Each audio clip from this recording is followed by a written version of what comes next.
যখন তুমি নিজের রক্তের মানুষের দ্বারা কষ্ট পাবে, তখন তুমি একবার নবী ইউসুফ আলাইহিস সালামের কথা মনে করো। তিনি কিভাবে নিজের ভাইয়ের দ্বারা প্রতারিত হয়েছিল। যখন তোমার বাবা মা না বুঝে তোমার বিরুদ্ধাচরণ করে, তখন নবী ইব্রাহিম আলাইহিস সালামের কথা মনে করো। তার বাবা তাকে আগুনে নিক্ষেপ করায় ভূমিকা রেখেছিল। যখন তুমি সমস্যা থেকে পরিত্রাণের জন্য কোনো পথ পাবে না, তখন ইউনুস আলাইহিস সালামের কথা ভেবো। তিনি কতটা সময় তিমি মাছের পেটে আটকা পড়েছিল। যখন তোমার নামে কেউ মিথ্যা অপবাদ ছড়িয়ে দেবে, তখন মা আয়েশা রাদিয়াল্লাহু আনহার কথা মনে করো। তার নামে পুরো শহর জুড়ে কুৎসা রচনা করা হয়েছিল। যখন তুমি অসুস্থ ব্যথার যন্ত্রণায় কাতরাতে থাকো, তখন নবী আইয়ুব আলাইহিস সালামের কথা ভেবো।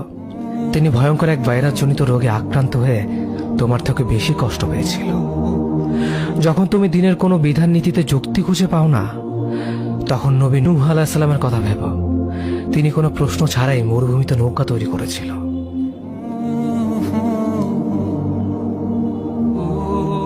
যখন তুমি আত্মীয়স্বজন, পরিবার, বন্ধু বান্ধবের কাছে হাসির পাত্রে পরিণত হও, তখন তুমি শেষ নবী হযরত মুহাম্মদ সাল্লাল্লাহু আলাইহি ওয়াসাল্লামের কথা ভেবো।